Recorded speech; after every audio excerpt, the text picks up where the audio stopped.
Warm greetings, friends. Warm greetings. Hello. Wow, we made it. So we're back.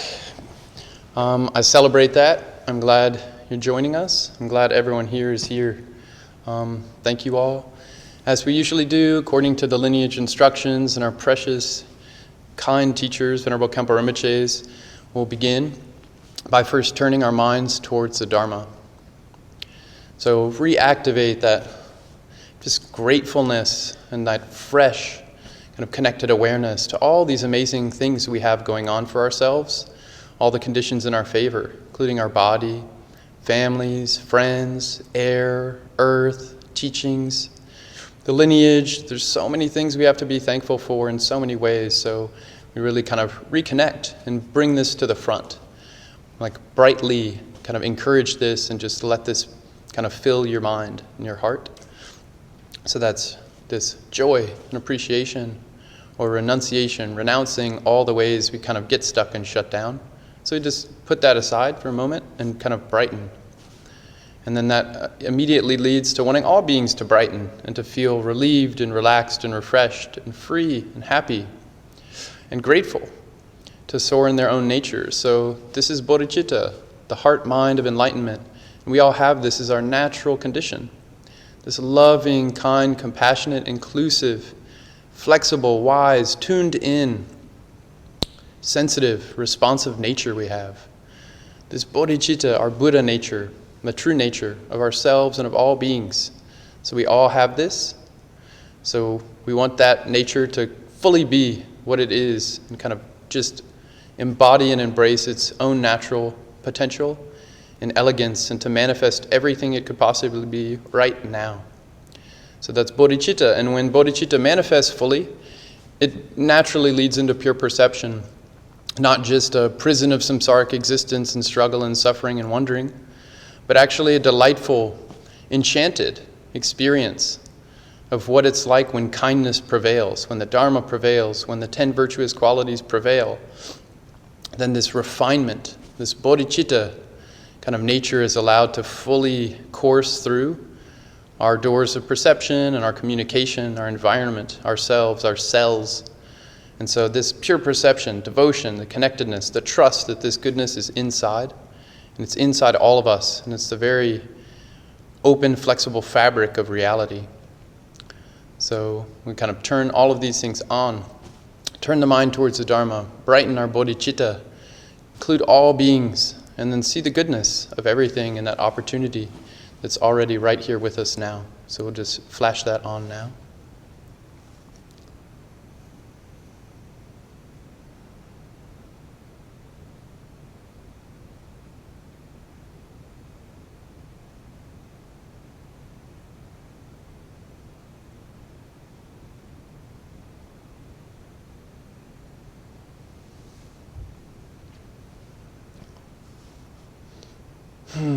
What an amazing opportunity. So thank you all so much. Again, the title of this topic, kind of this like little corner of reality we're going to contemplate briefly before going into the Dudjom Tersar Ngondro practice, is called Creation and Completion, Dissolving Rigidity to Discover and Co-Create Worlds of Enlightened Activity.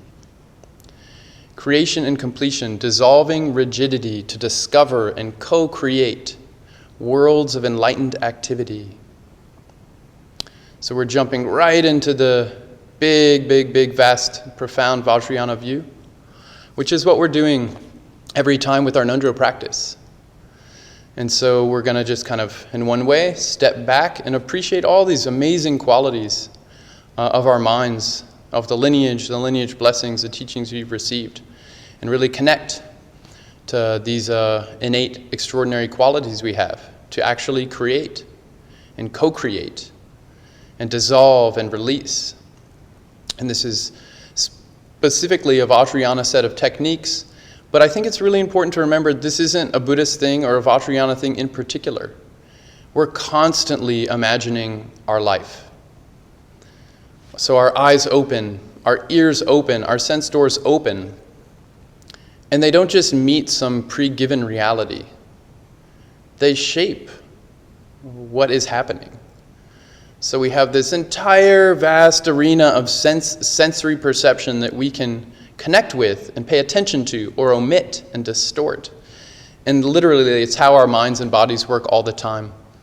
So if we were totally aware of all the sensory stimuli all the time, we would basically explode, because we're not ready for that.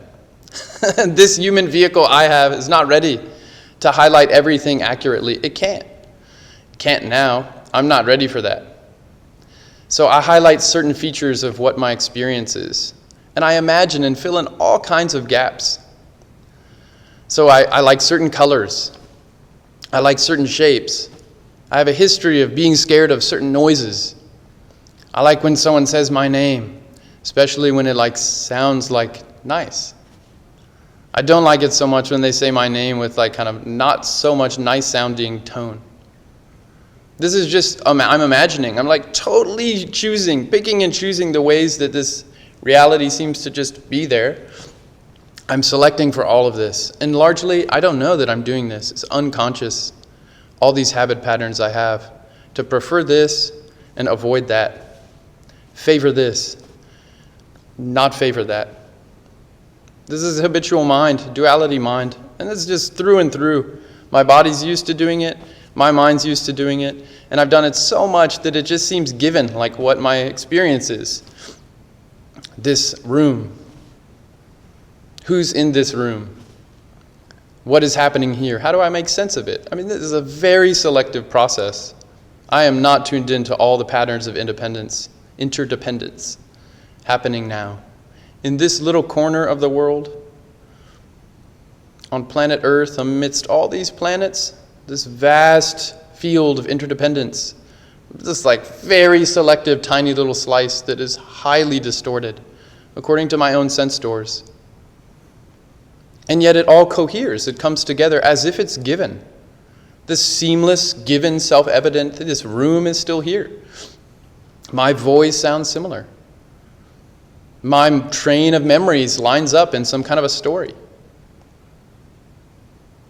Gravity goes down, pulls down. These patterns just keep happening. So the point here is they're not just out there. They're very much shaped by in here. So I'm co-shaping. I'm being shaped by my environment, and I'm shaping it. This is interdependence. I'm being affected by it, and I'm affecting it. Push and pull. Come and go. Up and down. And so then the question for me is, how much am I including what's actually helpful for me?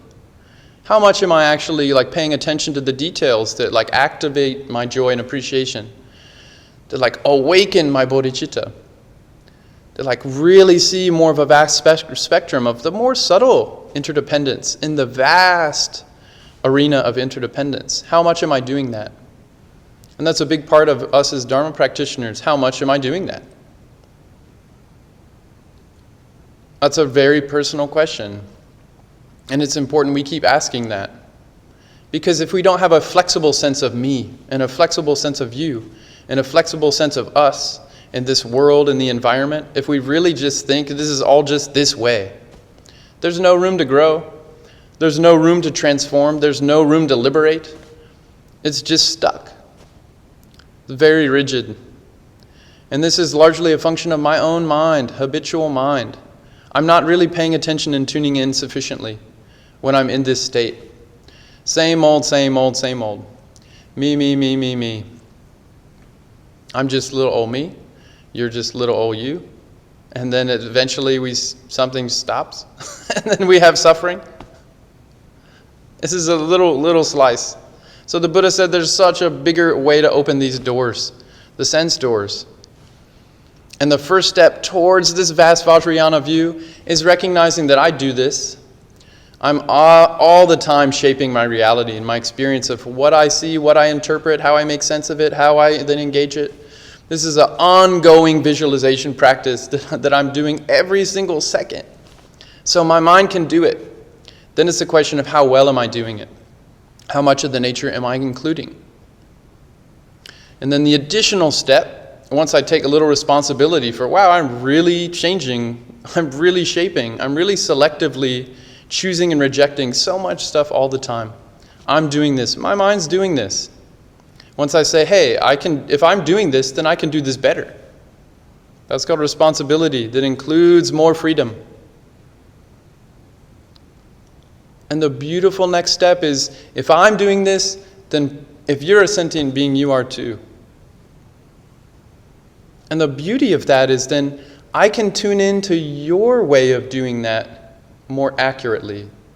So that when you and I interact, it's more mutually beneficial, more mutually uplifting. We both turn more towards the Dharma. This is called bodhisattva activity. What's going on for you in your sphere, in your arena, in your history, in your kind of all the woes and the triumphs and the victories and the little quiet everythings, that make you feel like you. Because I know some degree what's going on inside of me, a little bit. I'm so unconscious of most of it. But the bodhisattva move is then, wow, if I'm imaginally shaping so much of this all the time, and if you're a sentient being, you are too, then how can we really co-create, not just be in an arena where I shape the arena, but be with other people, be with other friends, and then we team up, and we pool our resources, and we kind of line up with what's available for each other. And then we can have such a power. This is called Sangha. Right? The Sangha of all sentient beings, then all Buddhists, and all Vajrayana Buddhists, then those in the mandala that have received pith instructions, the teacher at the same time. The bigger mandala is all sentient beings. That's the big Sangha.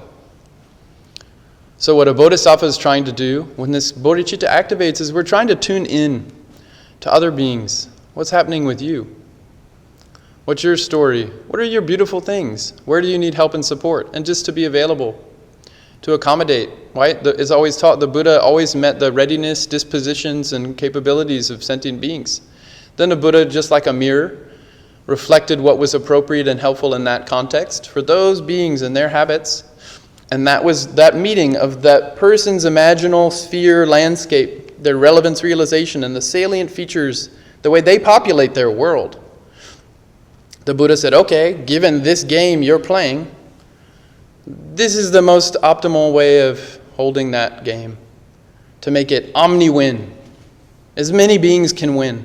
Then the Buddha just saw that point, because interdependence is there. The Buddha could see interdependence clearly without distortion.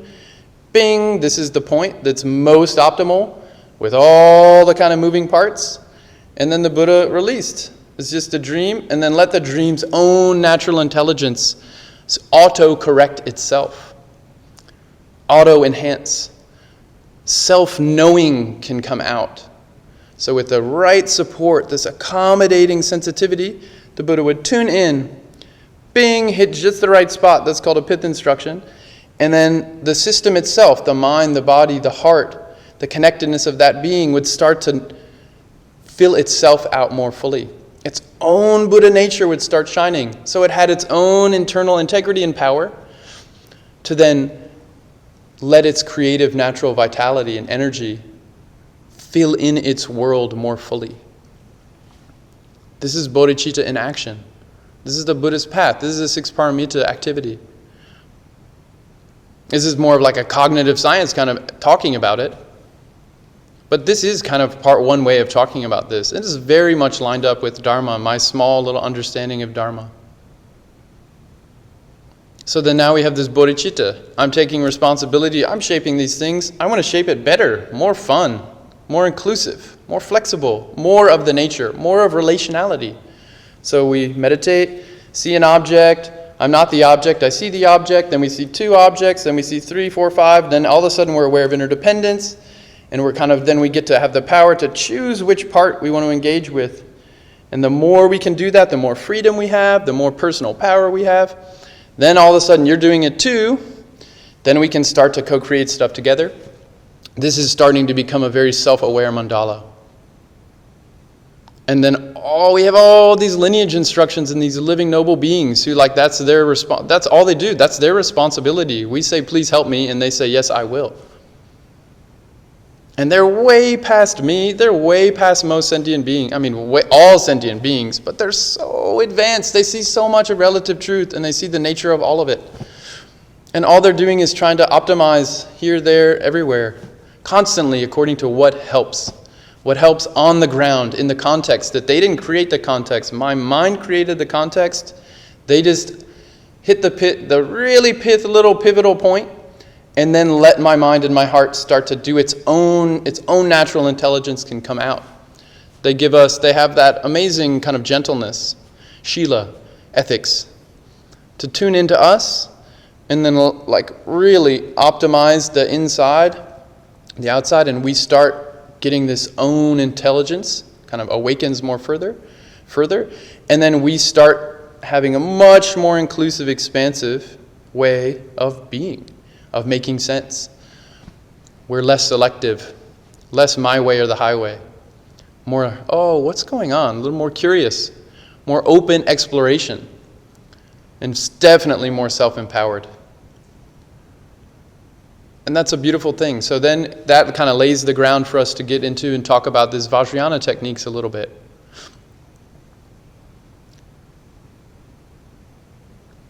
So this Vajrayana technique specifically is going to go over quickly this 3 Samadhis in Mahayoga. This is the Inner Tantra view.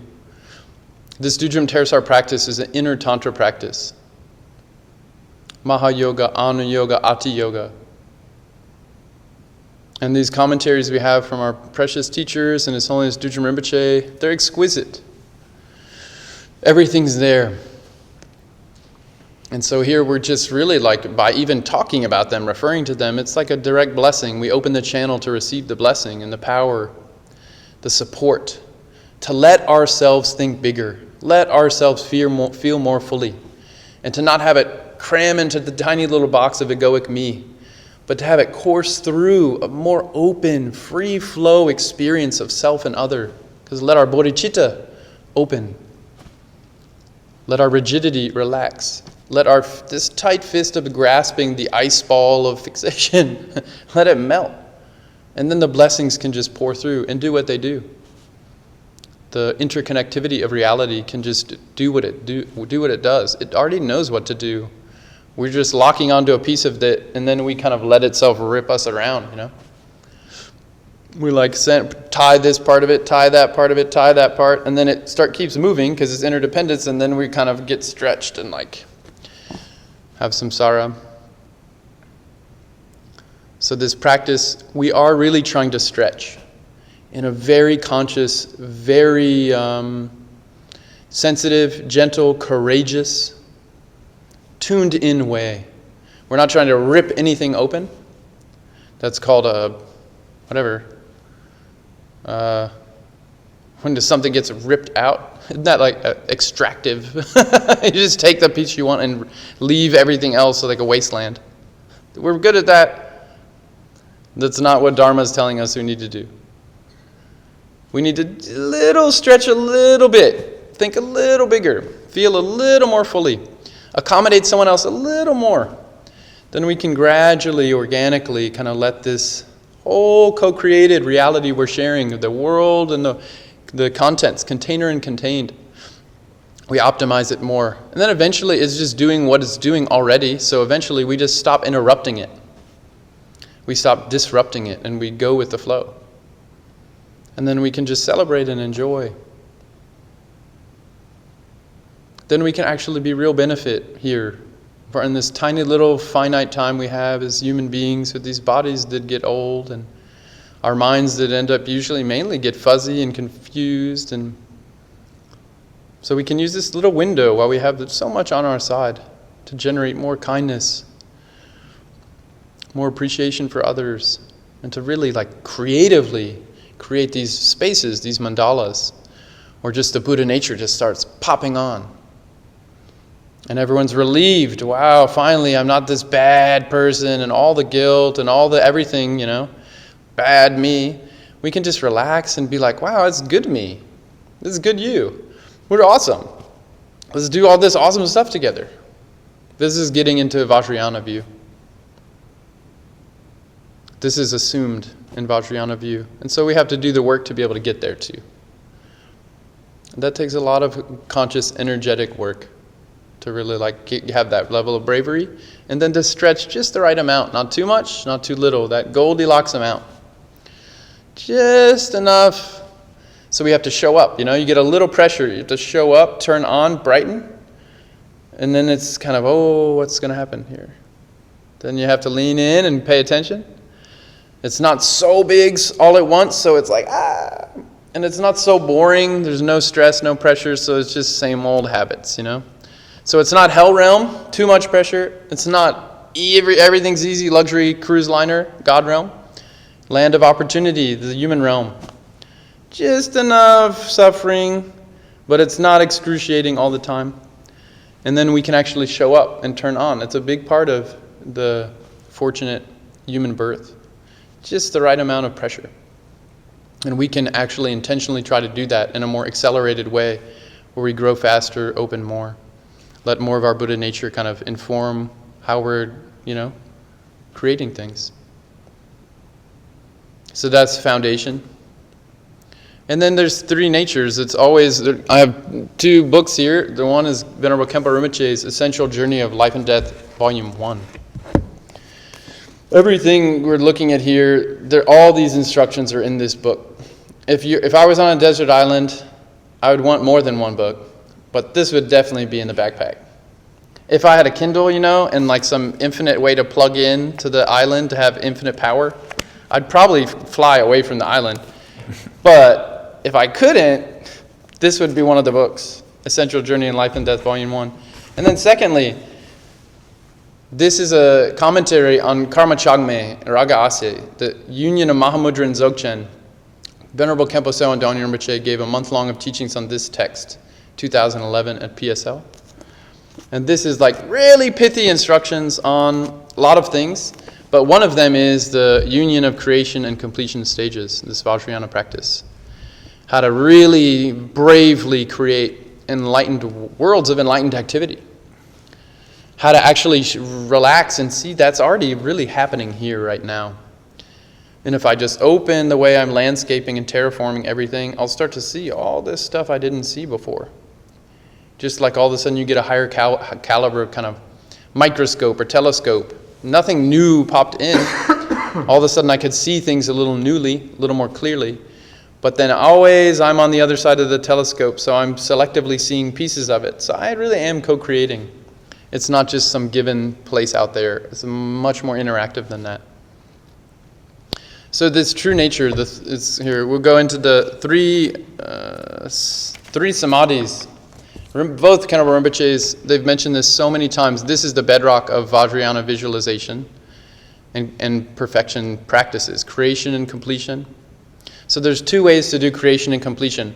One is you build the mandala, and you build basically an optimal universe for enlightened activity to happen. And then you relax and you let the activity happen.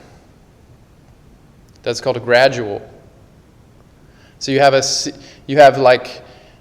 syllable, become a symbol, become a deity with hand implements, become a deity with a retinue, become a retinue that extends with a protection boundary that pushes out all disruption. And then it gradually becomes only a world of enlightened, harmonious love, compassion, wisdom activity. A living Buddha mandala. And then we just rest and let the mandala do the mandala activity. And we can make offerings in the mandala, receive blessings in the mandala, and then the deities bless us, and they bless everything and purify everything. It naturally transforms into its nature. Everything becomes spontaneous expression of deity, mantra, and dharmakaya. And then we rest and just let it do what it does. So the resting part's the completion stage practice. Dissolution. We release the grasping onto any kind of imaginal anything. And we just let that very open perspective inform us with its natural wisdom display. That's called a gradual creation and completion.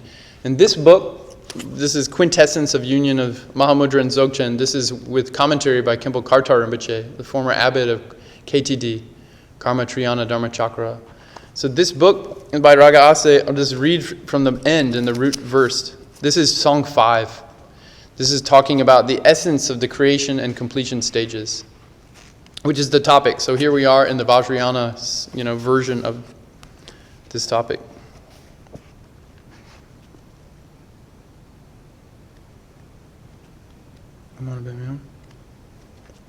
Page 250.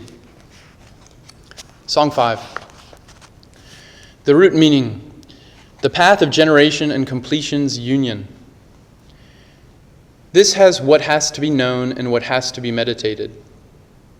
The essence of the mind of all beings is primordially the essence of Buddhahood.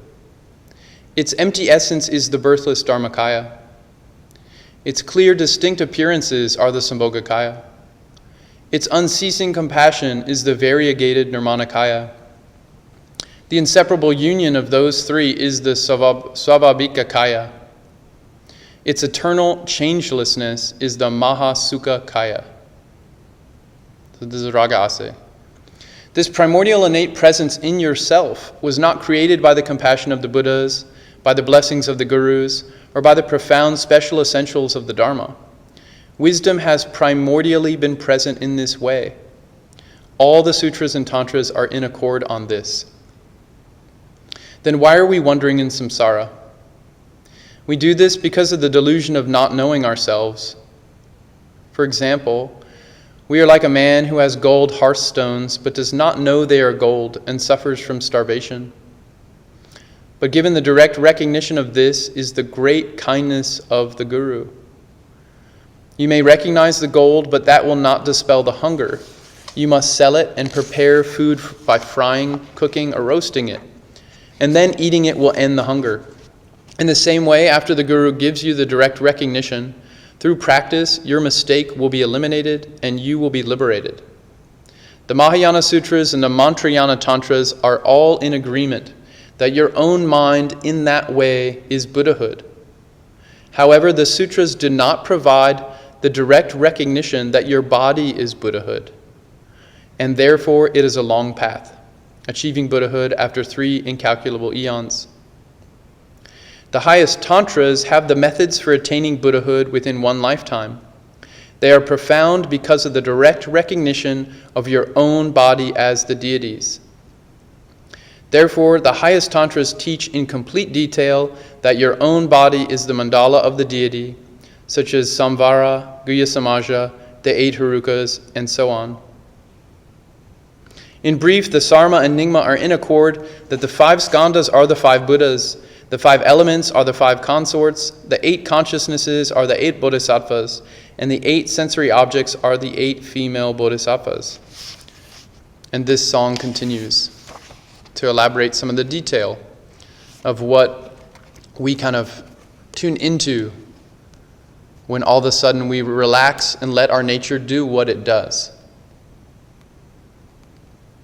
So we're not just imagining something or pretending, according to this view, the Buddhist view of the Tantras, and even the Sutra view that we have this innate essence, this Buddha nature. So very quickly, the 3 Samadhis which are discussed extensively in all of these teachings, we've received these, and it's in Rinpoche's commentary on the Dudjom Tersar Ngondro. The first is the true nature Samadhi. The second is the all-arising compassion Samadhi. And the third is the seed syllable causal Samadhi. So Raga Ase just went over this. He just didn't use these terms. So the true nature Samadhi, recognize your own nature now. So here, this is the view of the sudden approach of the union of creation and completion stages, not the gradual, where we build from the outside and then release and relax. This is the sudden approach, the union of creation and completion. So it starts with the true nature Samadhi, recognize your nature now. In that recognition, it's unstoppable, the compassionate arising energy that naturally includes everything. Not because something turned it on, not because something bad happened, but it just naturally is inclusive and compassionate. Nothing is left out of the nature. Everything is accommodated and included. These 5 wisdom teachings in the Tantras say so much about this. And then when that natural, all-arising compassionate energy, which is just spontaneously there, takes shape, This is called the seed syllable samadhi, or the causal samadhi. And this, in terms of visualization practice, is when this emptiness awareness with its clear knowing quality starts to compassionately, responsively take form to alleviate the suffering of all beings. This is where a mandala comes from. So from the true nature and its pervasive compassion, it starts to distill into featured forms, salient landscapes. And that goes according to the sadhana practice and the lineage instructions of that practice. So we imaginally follow this lineage sequence. We pretend, so that eventually we actually see this is one avenue that how the nature actually shapes itself when we show up and really fully participate with it.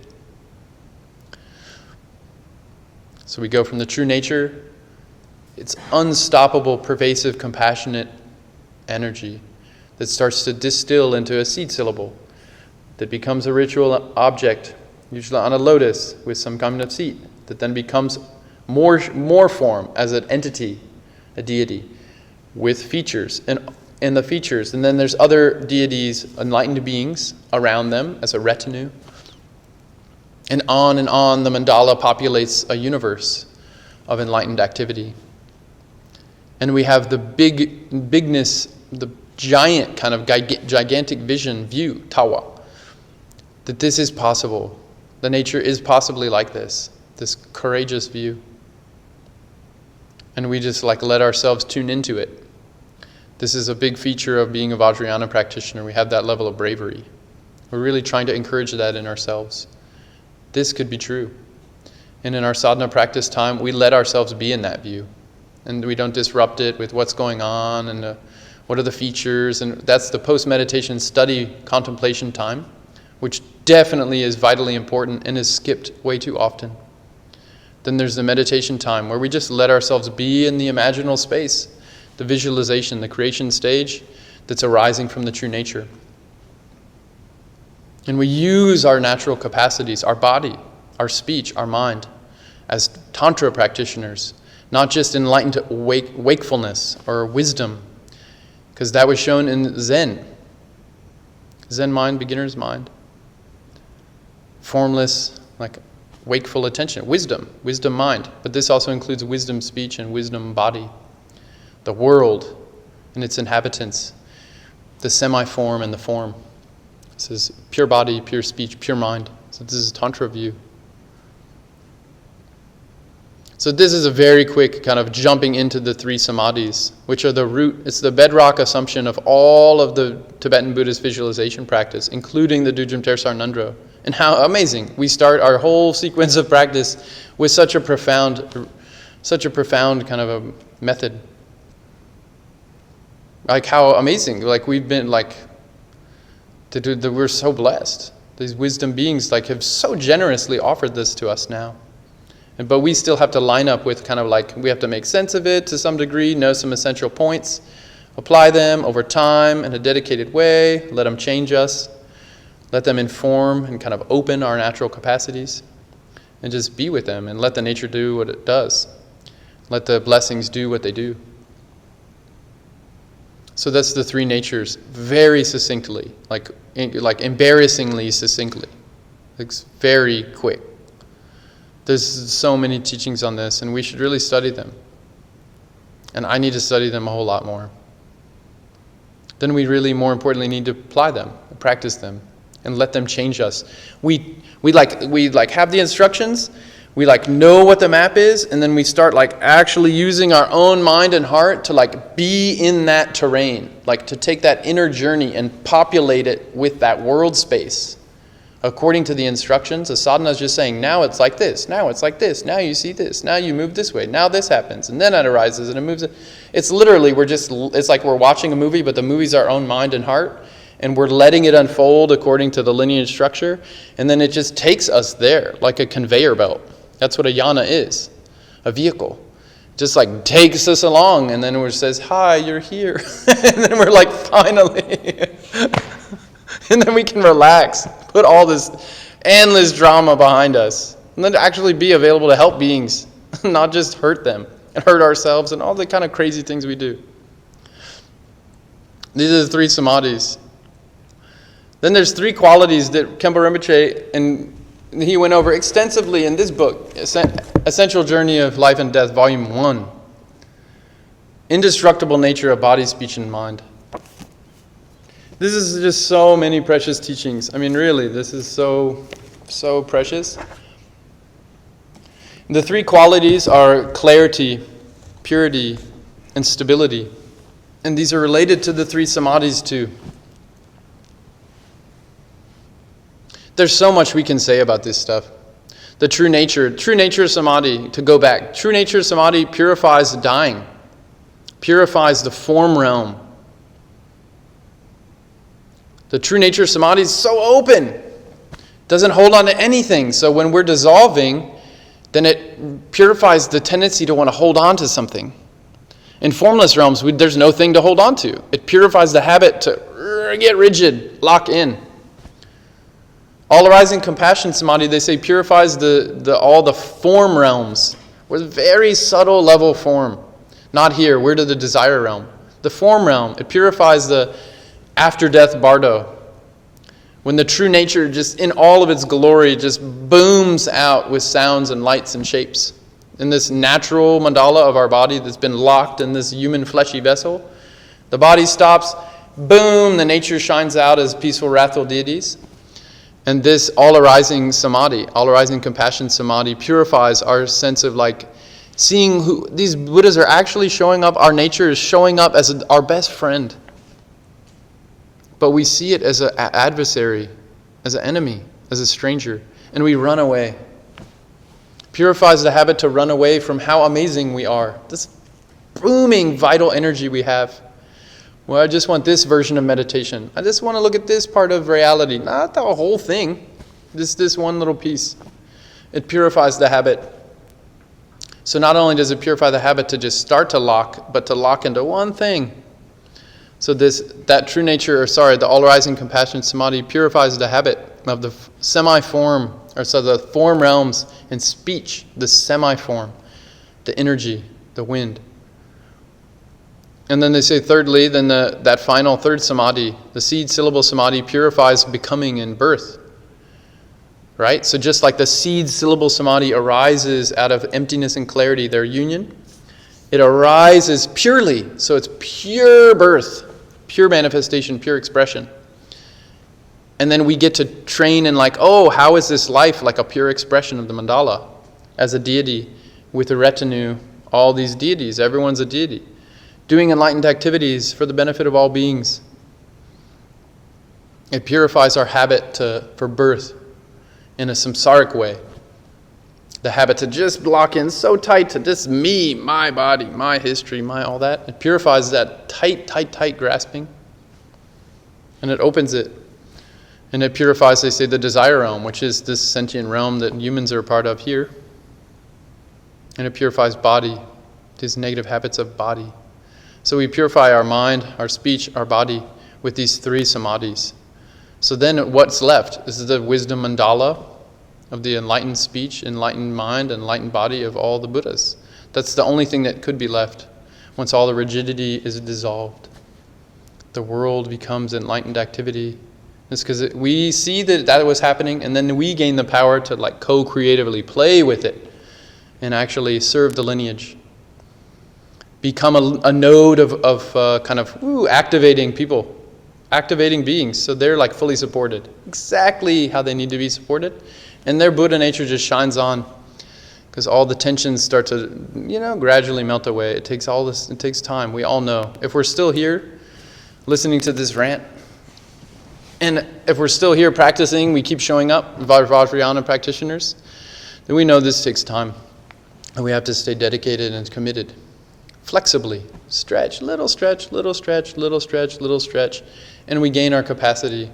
We kind of reaffirm our kind of majesty as a naturally enlightened, pure being.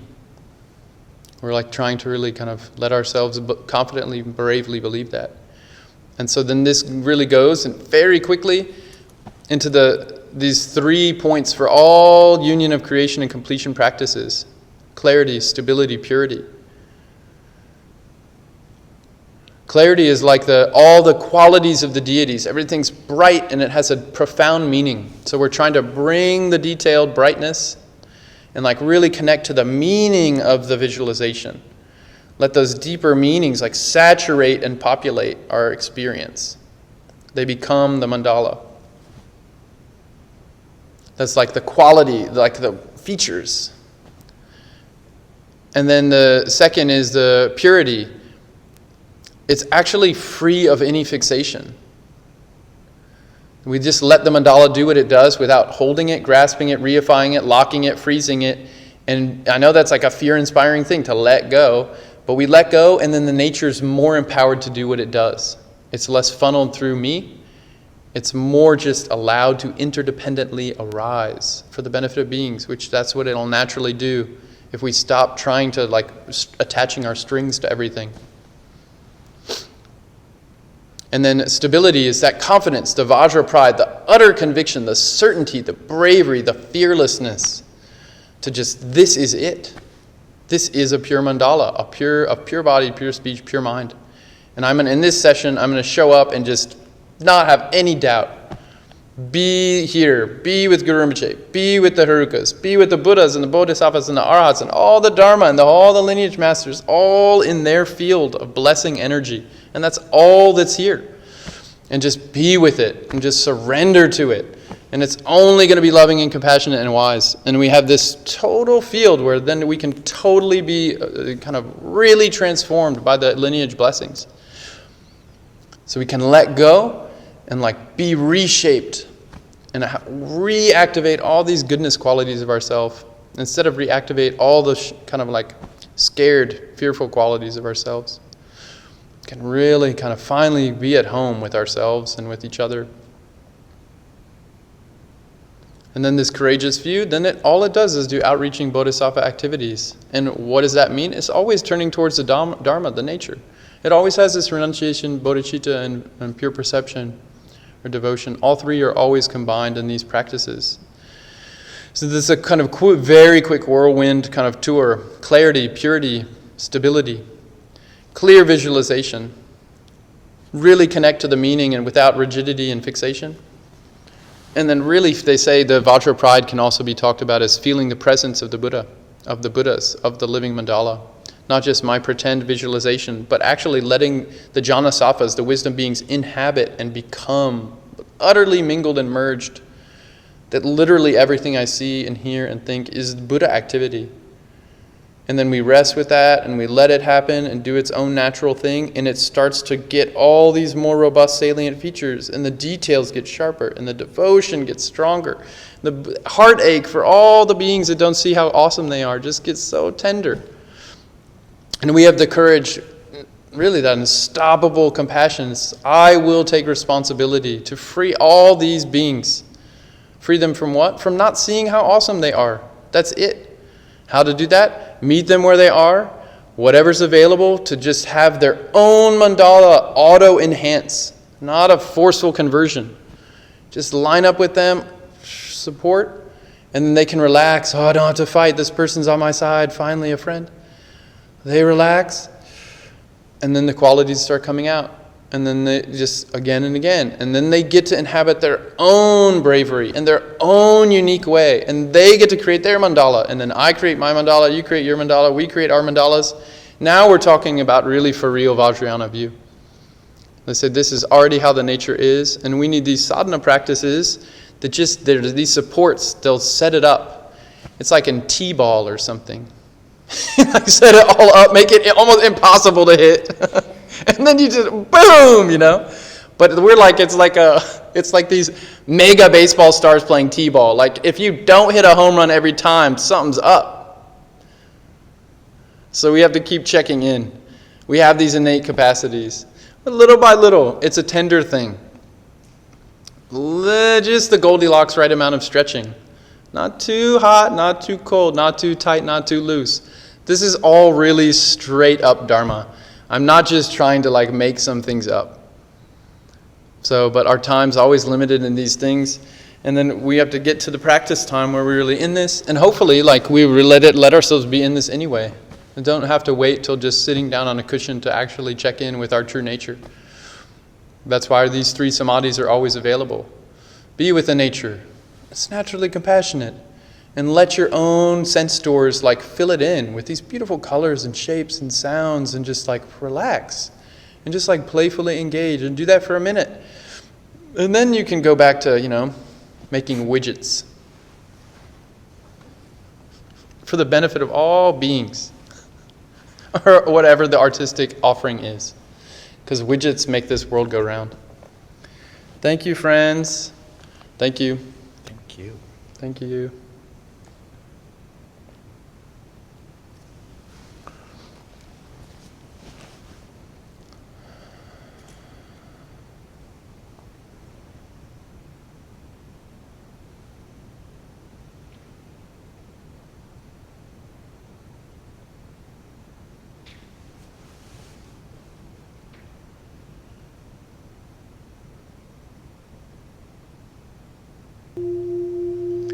Can I give a final thought? Please. Quick final thought. I didn't get to it because I ran out of time. But in terms of creation and completion, and kind of the amazing opportunity of discovering and co-creating worlds of enlightened activity, it's a big statement. And the one thing I didn't get to was the need to always have discernment, or prajna. There's not a single teaching in Buddhism that says, what you need to do right now is turn off your prajna. It's always a sharpening of prajna, more clearly attuning and seeing what helps now, what is happening now.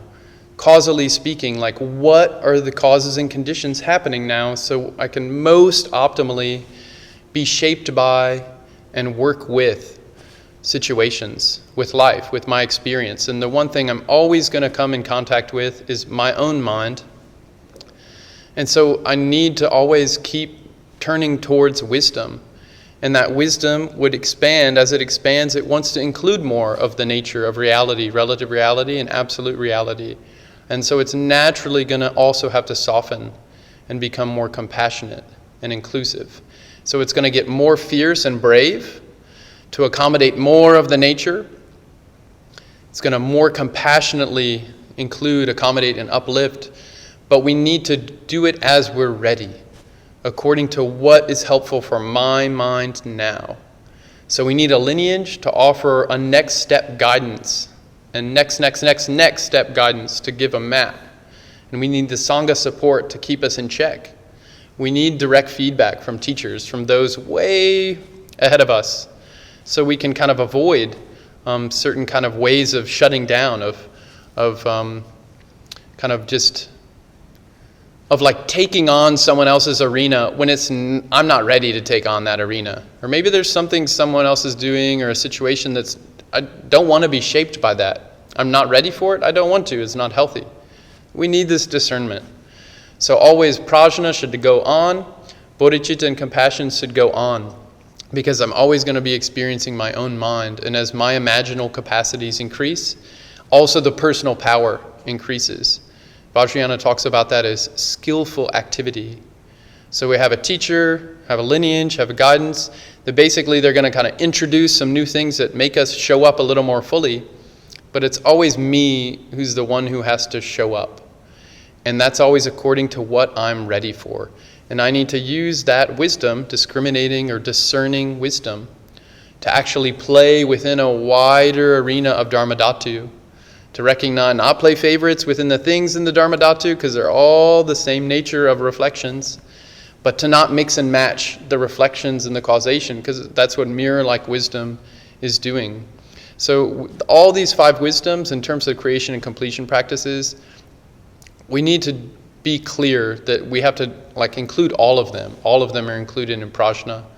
And I think so it should be a softening of heart and a clarifying of mind. And then we'll kind of be able to have that bravery, the courageous view, to really let ourselves see everything as the mandala of deity, mantra, and dharmakaya. So